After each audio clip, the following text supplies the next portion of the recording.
Hey guys, welcome to the Massive Iron Channel. I am Steve Shaw, editorial director at tigerfitness.com. And guess what, guys?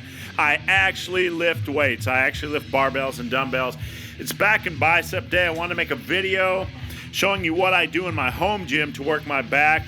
Here I am doing a dumbbell row, just a warm-up set to start off. You can see the handle is very long. That's a 24-inch custom spin lock handle that I got off eBay.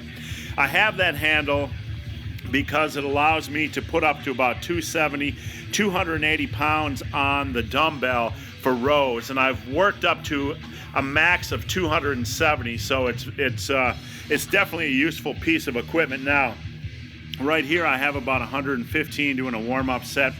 I want to comment on the dumbbell rows. One of the common mistakes people make, men make, is that they try to pull the weight up. Here I am, what you have to focus on, it might look like I'm pulling the weight up, but what I'm actually doing is trying to drive my elbows back. It's all about driving the elbows back. So I get my grips on, so I get my Versa grips on, so I get a tight grip, and I just drive my elbow back. Drive my elbow back. And at lockout, I try to focus on getting a good contraction. I try to explode the weight up by driving my elbow back, not by pulling it, and then I try to get a good lat contraction at the end.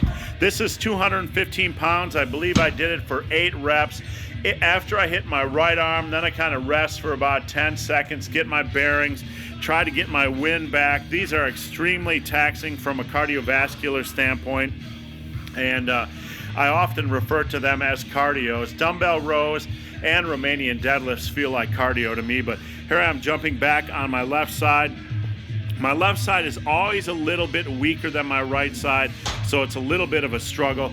It's been that way for 28 years. Guys often ask me, hey, what can I do? My right arm is a little bit stronger than my left arm. What can I do to balance it out? And you often hear advice on the internet saying, do dumbbells. That'll help you balance out the weaknesses. Guys, it's never worked for me. I've just learned to accept that there's a difference in strength levels between my right and left arm. But there I did, knocking out 8 reps. And I believe here is a drop set, 175 pounds, and I knocked out a 10 rep set. What I like to do is warm up to my heaviest set. Once I've done my heaviest set, then I like to drop down and do lighter rep work. So here I am, you can see 175 looks rather easy. Again, I'm not pulling the weight, I'm concentrating on driving my elbows back. Drive and contract. Drive and contract. I concentrate on driving the elbows back and then driving the shoulder back and contracting my lats. Now that felt like cardio. You can see the big old hairy ugly dude has to rest. There I am catching my breath for a second before I jump into my left arm. After this, guys, I'm going to go over to an exercise you probably never saw called the landmine row. The landmine row is really a quality exercise, and I can't wait to explain it to you, because following up dumbbell rows with the landmine row, my lats were extremely fried. So here I am still looking fresh, pulling explosively on my left arm. I don't know how many reps here. I got about 6, 7. I think I hit 10 total on both sides. And after these sets, after my warm-ups and those couple of rep sets with 215 and 175, I was done. So here we have the landmine row. This is only 135, you know, 2 45-pound plates and the bar. I use a Versa grips. It's like using a fat grip. I get my foot up real close to the plates, and I do the same thing. I concentrate on driving my elbows back. Driving my elbows back. This really gives me an excellent squeeze. And doing these rows after one-arm dumbbell rows, again, my lats were completely fried. This is a quality exercise. It's an exercise you never see anywhere. And a lot of times guys in the home, working out in their home gyms, will ask me, how do I get a good workout on my back? I'm so limited with back exercises.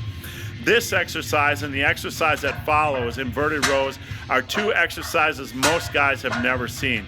Now, I want you to try this exercise if you have a home gym. Just put one end of the barbell in the corner, load up a plate for the warm-up. You might just want to put a plate and a 25-pound weight on for your second set. This right here for 10 reps was pretty challenging. My back was toast. I went on to do another set of these And then I jumped over to this exercise, which is inverted rows. Now, inverted rows, I can't do pull-ups at home. I can't do pull-ups in general. They hit my bicep tie-ins extremely hard. But inverted rows, excellent pull-up variation. I concentrate on driving my elbows back. I really try to get explosive on this movement, and this is a great alternative for those of you guys that can't do pull-ups or have no place to do them at home. Now, okay, my back work is done. Guess what time it is, guys? It's time for bicep work. Now, here we go. I'm going to do easy bar curls, and I believe I go for 30 reps total. What I'm doing here is rest pause work. So I get out of the gate and I believe I hit 12 reps. Now with rest pause rep, I don't use any specific rest in between sets. I just go until I am close to failure, until I can't do any more reps. And I believe I get 12 here. And then I'm going to set the weight down right there and I'm going to rest. I'm going to try to catch my breath. Now, as soon as I feel ready to go, I'm going to hit that weight again. Again, there's no specific rest in between sets. There's no specific rest period you need to keep. Just set it down, catch your bearings, maybe 10, 15 seconds, wait till you're physically ready to go, and then just come back and start hammering out reps again. It doesn't matter how many reps you get per set. Set a goal. Sometimes I do 30 reps, sometimes I set a goal of 40, sometimes I set a goal of 50. But I just go after that goal, doing as many reps as I can per set using the rest pause method. I don't count the number of sets I do. I've never counted the number of sets I do on rest pause. I just simply go for as many reps as possible, trying to hit that rep goal. Now you can see as the sets creep on, I do fewer and fewer reps per set. I think I'm starting to do 5. And then I dropped down to 4, and at the end I did 3, and then I jumped back up to 4. I'm not sure how many reps I'm at here, but again, I'm going for 30. Now hang on, because I'm going to do bicep 21s after this as a finisher. So this is kind of long and drawn out, and you get some bicep porn. You get to see the 47-year-old big, hairy, ugly dude with the epic mealtime just hammering those biceps. And yes, as a power builder, as a lifter that is after as much strength and muscle as possible, I do train biceps. I just don't do a lot of work. I find that after about 6, 7 sets of biceps, that's about all I need per workout. There you can see I'm kicking off my wrist wraps. Now you might be wondering why I use wrist wraps for my bicep work. My wrists tend to pick up strains when I curl. So just because I've been curling for so many years, I just like to have the extra support. It really does help. And but at that point, my biceps were my wrists were completely fried. They were losing blood, or they were becoming numb. So I had to kick the wraps off. Now here's a set of 21s. Okay, what I'm going to do is I'm going to do bottom half 7 reps. Bottom half 7 reps. 2, 3, 4, 5, 6, and then 7. Then I'm going to do complete reps, 7 complete reps. So this will be 14. You start off with 7 reps. You can start off in the low position or the high position. Then I do 7 complete reps, and I'm going to finish out this set with 7 top reps. So guys, hope this video has been of some help. If you have any questions or comments, please check out the Q&A below. And as always, thanks for watching. Have a great day.